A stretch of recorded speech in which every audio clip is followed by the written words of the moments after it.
Forfeit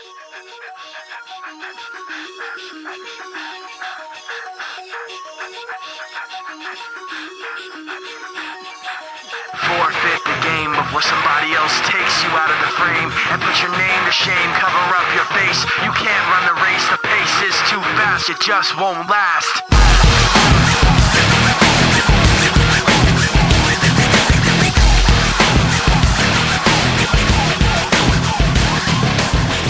Praktisi intelektual di Semarang ya di sini. Terkait dengan sejarahnya nanti biar Mas Hadi yang ngobrol.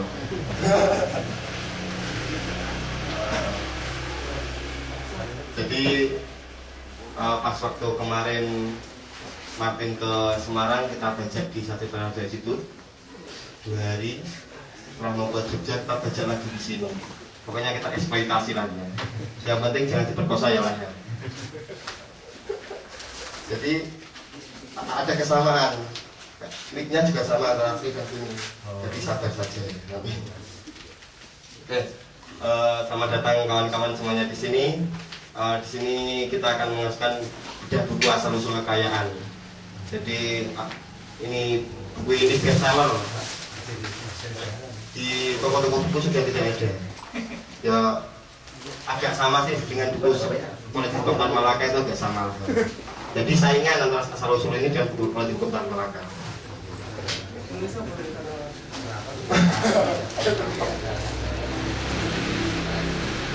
Oke, kamera sudah siap Mas? Siap, oke. Nanti akan dipimpin oleh Mas Andi Triharyono. Dia seorang pakar ekonomi. Karena ini terkait dengan ekonomi juga. Jadi kalau membaca bukunya Martin tentang asal usul ini, seolah kita menafsirkan Das Kapital. Sebenarnya saya membaca baru awal-awal sih. Terkait dengan nanti penjelasan rumah buku simpul, terutama kepada Bung Martin dan Pak Markaban, saya serahkan kepada Mas Hadi. Monggo Mas Hadi. Direkam Mas. Rektornya lumayan. Rektor kita. Kita orang rekam jorok. Ya. Selamat malam. Assalamualaikum warahmatullahi wabarakatuh. Waalaikumsalam warahmatullahi wabarakatuh. Kesempatan berada bagi saya, bagi kita semua. Kita ini punya filsuf muda. Karena tidak ada di antara kita yang pernah belajar secara intensif tentang filsafat dan secara akademik. Karena saya dan kawan-kawan kira-kira dulu belajar filsafat kan otodidak dari beberapa buku, dan kita ya pokoknya belajar itu aja ya. Ada semangat untuk mempelajari pengetahuan secara lebih dalam. Nah malam ini kita atas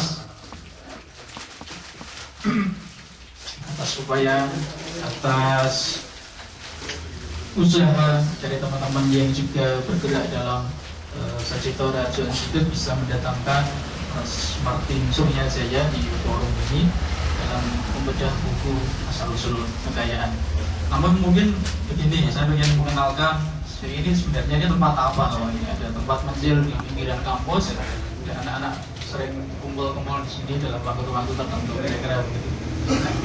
Mas Martin, kira-kira pada tahun 2005, 2006, 2007 itu teman-teman di UNES ini yang dulu sempat aktif dalam beberapa organisasi mahasiswa intra kampus itu sudah dalam masa apa ya kira-kira mau lulus lah gitu, mau lulus sehingga sudah tidak punya aktivitas di kampus, tidak berorganisasi, tidak macam-macam, sehingga ada kurang kerjaan kira-kira begitu. Nah, sehingga kita waktu itu ada Mas Taufik juga dulu dan kawan-kawan itu punya kelompok yang namanya Komunitas Kebun Pagi. Dan itu sering berkumpul tiap Selasa malam dari satu kelas ke kelas yang lain, dan kita saling membawa kesukaan kita.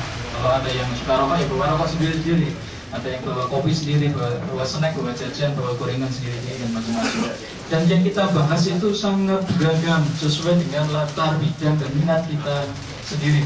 Misalnya saya tentang pendidikan, Mas Taufik tentang budaya, tentang cultural studies dan macam-macam. Sampai yang dibahas hal-hal yang sebisa kita belajar secara otodidak tentang filsafat dan ideologi, tapi juga hal-hal yang mungkin isu-isu paling paling permukaan dari politik di Indonesia dan macam-macam itu. Nah, kira-kira tahun 2007-2008 maka kemudian teman-teman yang bergabung di komunitas berbagi itu mencar kira-kira. Kenapa mencar? Karena beberapa teman kemudian lulus. Saya sama Mas Taufik waktu itu ke Jakarta, sempat beberapa kali ketemu sama Mas Martin di STM, Mas Lulu juga ke Jakarta, terus macam-macam lah pokoknya begitu. Nah, ada semacam kerinduan kita ketika sudah balik dari studi di beberapa tempat itu untuk kembali membuat forum yang dulu kira-kira kita pernah menggagasnya, kira-kira begitu. Nah, akhirnya muncul ya ini kira-kira. Karena kemarin ini kejadiannya juga agak lucu sebenarnya. Rumah buku Simpul Semarang. Jadi kita berdebat lama untuk menentukan namanya itu apa. Nah, karena tidak bisa menemukan titik temunya apa, akhirnya di lotre. Nah, yang keluar ternyata ya Simpul Semarang. Ya sudah apa-apa lah, mau diganti ya sudah enak. Sudah nggak apa-apa, Simpul Semarang gitu. Nah, Embun Pagi itu punya beberapa guru kalau di Semarang. Misalnya ada Prof. Abu Suud, ada Prof. Cecep, ada Kang Wudu, ada Pak Saratri dan macam-macam itu yang kemudian seringkali kita disindir. Nah, setelah embun pagi itu kemudian mau jadi apa? Embun itu kan kalau sudah pagi akhirnya dia nanti menguap hilang kan, kira-kira begitu. Nah, sindiran itu kemudian dijawab oleh teman-teman dengan hadirnya beberapa komunitas embrio-embrio yang lain yang saya pikir lebih real. Satipto Raharjo Institute, terus kemudian ini ya ada ruangan ini kan lebih real daripada dulu dari kos ke kos macam-macam. Lebih agak tertata, lebih ada bentuknya kira-kira begitu. Nah, ini ruang niatnya dari teman-teman yang dulu pernah bergiat di berbagi itu adalah sebagai tempat bertemu dan berkumpul, kemudian juga untuk mengembangkan kualitas dan kapasitas intelektual kita semuanya, lintas bidang, lintas generasi, lintas apa saja lah kira-kira begitu. Nah, itu niatnya ini nanti selain menjadi perpustakaan juga menjadi toko buku. Jadi sebisa mungkin kita berupaya untuk mandiri dalam arti ya sudah, kalau kita mau mengoperasikan organisasi ini nanti kita bisa jual buku kira-kira begitu. Kalau enggak ya nanti mengadakan short course apa nanti silahkan bayar kira-kira begitu kalau ada yang mau gitu. Biasanya Mas Andi dan kawan-kawan, dan saya sih sepakat saja. Oke. Nah, itu kira-kira kita bisa lanjutkan diskusi kita malam hari ini dengan tamu kebanggaan kita, Mas Martin Suryajaya, yang kemarin selama 2 hari sudah membahas tentang filsafat Marxisme dan ekonomi politik pada kursus singkat Marxisme di Satipto Raharjo Institute. Saya pikir itu saja. Mau langsung ke Mas Andi ini. Nah, sekarang saya memperkenalkan Mas Andi kalau begitu. Mas Andi ini dosen muda, keren banget bukan? Dosen muda mencoba untuk mempelajari ekonomi secara lebih mendalam dibandingkan dengan teman-teman yang lain di sini. Mencoba mengembangkan, saya juga pernah sharing-sharing bacaan tentang critical management studies, tentang manajemen tapi perspektifnya kritis kira-kira itu. Saya pikir kok di Indonesia jarang yang membahas itu. Nah, kita sedang baca-baca itu dan mencoba mengembangkan, dan saya sempat monangi itu apa ya? Monangi apa? Memergoki lah, sempat memergoki Om Andi ini presentasi di forum yang sangat hebat tentang critical management studies, dan tidak ada orang yang paham. Bahasanya terlalu teoritik, pakai teori kritis macam-macam gitu. Ya, inilah Om Andi. Nah, tepuk tangan untuk Om Andi. Oke, saya akhiri dulu, nanti saya serahkan kepada Om Andi. Assalamualaikum warahmatullahi wabarakatuh. Oke, Mas Edi, sebenarnya ujian yang sangat menjebak seperti itu. Apa itu mengkritik atau Bukan, ini soleh.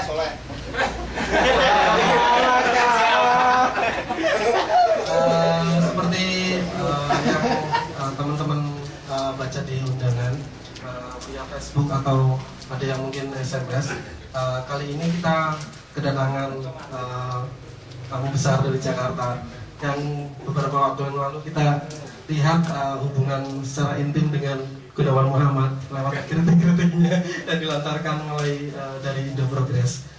Kali ini Bung Martin datang ke Semarang, kami baca beliau mau tausiah mungkin ya lebih pada tausiah tentang bukunya yang terbaru Asal-Usul Kekayaan. Beliau kali ini banyak mengulas tentang sejarah ekonomi mulai dari Aristoteles tentang keseukuran hingga mungkin teman-teman akan menemukan banyak juga di situ terkait dengan perkembangan ekonomi kontemporer dari yang klasik sampai neoklasik hingga pada kritiknya terhadap Marx. Karena mungkin Mas Martin kalau kita lihat adalah mungkin pintu gerbang pertama kalau kita mau baca tentang Marx di teman-teman komunitas. Nah, mungkin hanya itu. Nanti saya sambil mengalir akan menjadi moderator di forum ini. Alangkah lebih tepatnya ataupun daripada kita membuang waktu mendengarkan omongan saya yang tidak jelas, mending kita langsung saja pada apa sih yang diusung ataupun apa yang menjadi pergulatan pemikiran Bung Martin sehingga menuaikan karya tersebut, asal usul kekayaan. Monggo Bung Martin.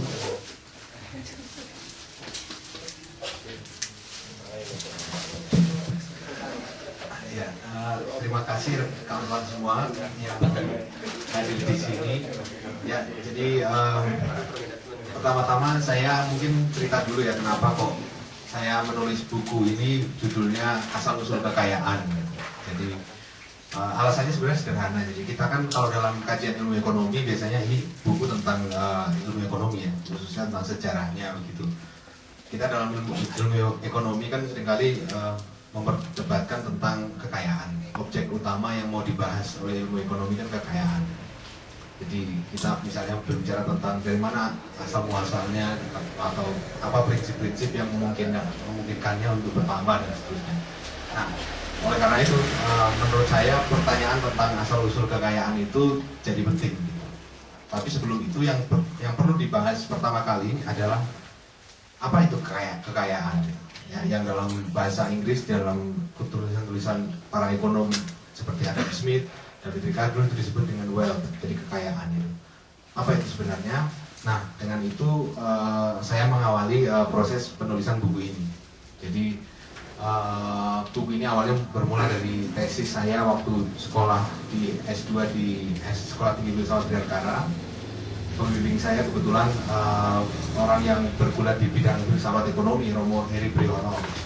Nah, lewat beliau saya juga dapat beberapa masukan tentang pintu perkara ilmu ekonomi.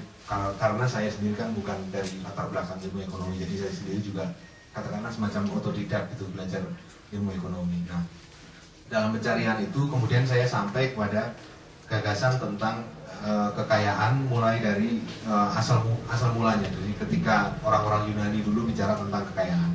Karena kalau kita bicara tentang ilmu ekonomi kan kita harus melihatnya secara historis ya. Apa sih asal mulanya?